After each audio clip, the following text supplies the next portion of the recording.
Hey guys, Shane Carling here. I wanted to make this video to talk about how to answer objections through your story. Now, this particularly applies to people in the network marketing industry. So, in the years that I've been doing network marketing, I've really found that there's only a few objections, just a small handful of objections that people will come up with. Now, they're going to mask themselves up in different ways, but when you distill it down, it's really going to get down to four things. Number one is that they don't trust you. Now that's okay, because trust takes time to establish.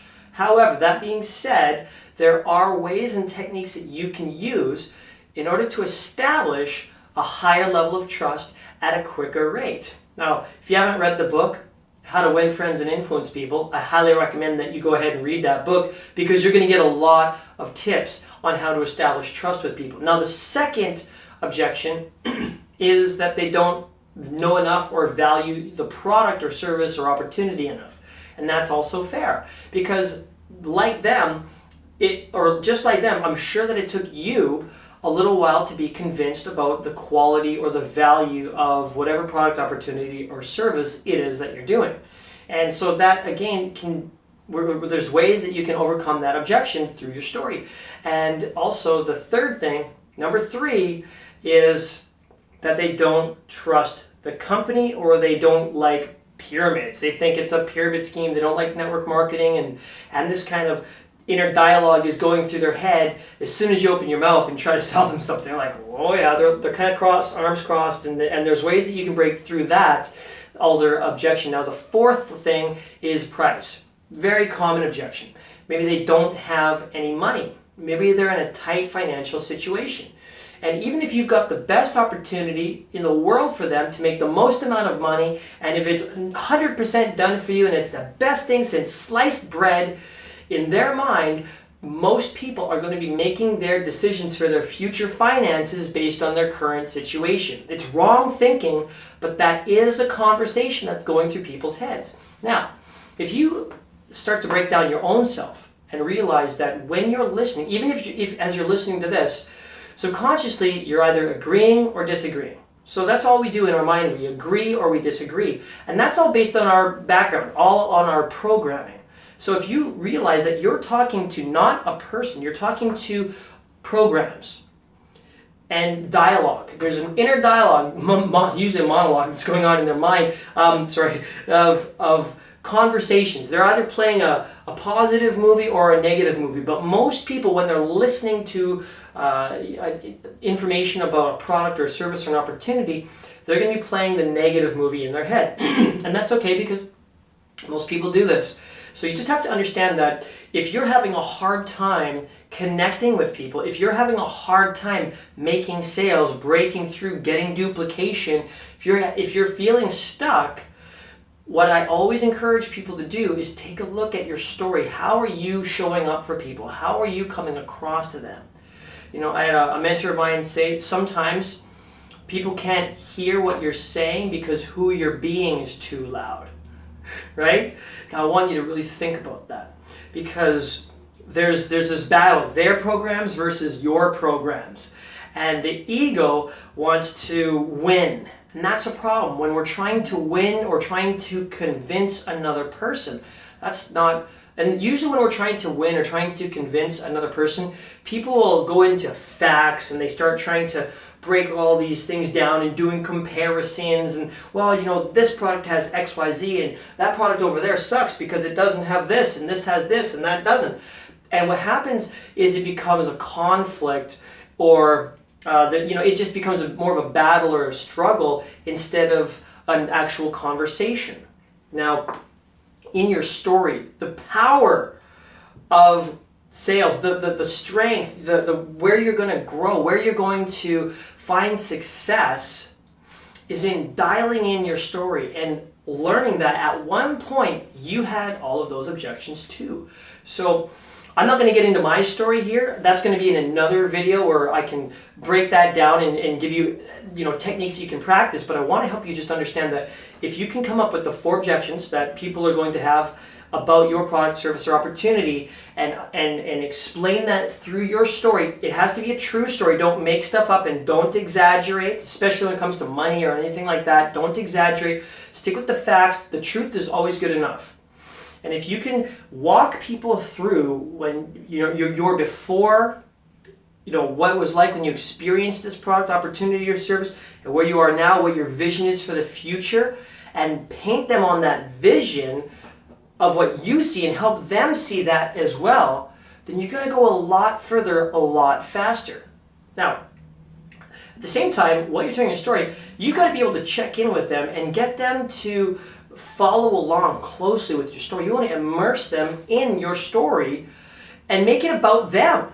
So there's a couple tricks to the story. See, you want to make it a story that they're listening and it's your story, but you also want to help them feel your story. You want to make the story also about them. Now that sounds odd. It sounds kind of difficult to do, but if you listen to some of the greatest speakers out there, like Les Brown, Brian Tracy, Jack Canfield, all these amazing speakers, Tony Robbins, listen to the way that they speak and the way that they tell stories, and you'll realize that even when they're talking about themselves, they're really talking about that person. They're bringing that person along on that journey with them, and then they're making it about that person. So your story should serve that person. When I'm telling my story, I go through the struggles that I had. Maybe it was with the health product. I'll talk about the health issues that I had, and previous conversations or impressions or ideas I had about this product. And then what it was like when I actually experienced that product for the first time, and it actually started to feel results. And I walk people through that experience. And as I'm walking them through that experience, I always say, imagine if that was you. Like, well, how would you feel? And then they'll usually say, yeah, that'd be pretty cool. That would be amazing if I felt that way. If I had that transformation, I'd be so, they're going to say something good. So checking in with that person, taking them along, engaging with them in your story. And then usually the company or the product or the pyramid scheme objection that people are going to have, that's okay. Just walk through that, and you can tell them how you at one point had those objections. You at one point had that experience. But then, of course, when you get in and you find it's really not a scheme, in fact, it's a legit, incredible business model. And pyramid schemes were around in 1984, and I think 1984 called, they want their pyramid schemes back.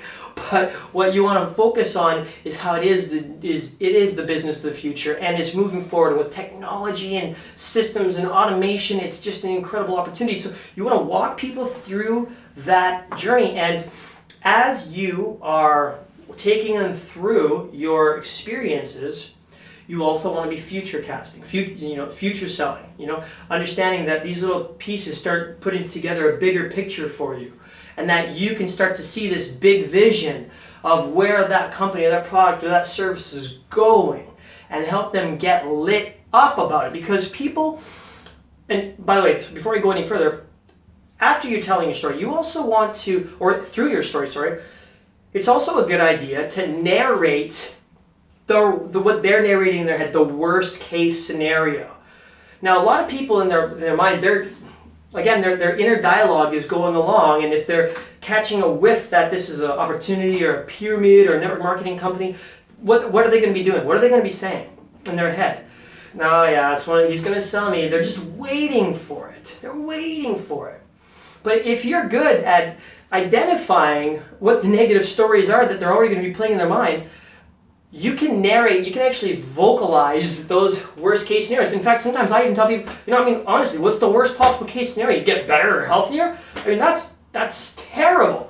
And laugh and get them to smile and get engaged with you. Crack some jokes, make some humorous comments, just whatever you can to keep lightening the mood and keep the person smiling and engaged, and you're voicing and you're answering all of the objections that they're going to have through your story, and at the same time you're narrating all the negative things out, and you're just getting what their inner dialogue, that negative movie that they're role playing, and you're just going to go ahead and voice it.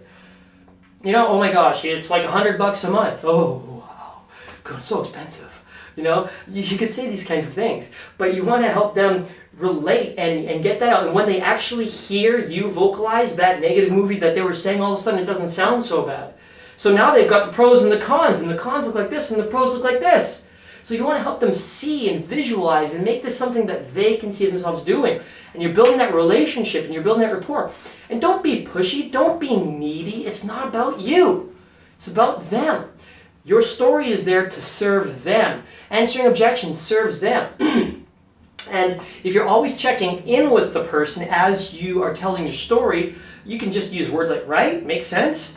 I mean, what would you think of that? Well, and just asking questions, and you're getting them to check in with you, you're getting them to agree with you, you're getting all of these micro agreements out of them as you're telling the story. They don't even realize that they're doing this. Now, if they've agreed with you on your experiences, and your experiences, the way that you told your experiences, answered all of the objections that you know that they're going to have, what objections could they have left? There's still going to be some programming in their head. Maybe they got to go talk to their wife or their husband, or maybe they just got to go think about it. But usually what's going to stop somebody from just going ahead and joining is really it's going to get down to the price. And there's ways around that. So if you can do your best job, you serve them the best you can by answering every objection from price and trust and product and value and company and pyramid and all that kind of stuff, and answer all of those objections through your story, you've helped them so much. You've moved them so much closer. And then you can even check in. I mean, if you believed in the product like I do, would you move forward? Would you get this product? Wouldn't you want to be sharing this with all of your friends and your family? And get them to say, yeah, well, what's holding you back? And don't be afraid to ask for the sale. Don't be afraid to ask if they're ready to move forward with you. You can do that. We're going to talk more about closing and asking for the sale in another video, but this video is just about answering objections through your story. It's a huge component that so many people miss, and so many people message me like, Shane, I'm feeling stuck in my business. Nobody's moving anything. And I said, it's because you're telling a bad story. You're not telling your story the right way. If people aren't picking up the phone, if they're not excited to talk to you, if they don't want to engage, then you maybe are coming across as a salesperson. Remember, facts tell. Nobody gives a crap about the facts. Stories are what sell. All right? As long as you're aligned with an amazing product, service, opportunity, and it's of great value, then and it's the truth and it works, you've got nothing to worry about. The only thing stopping you is you. So listen, guys. Take care. I hope you got some massive value from this video. If you like this video, go ahead, share this video with a bunch of people, and I look forward to seeing you guys in the next video. Take care.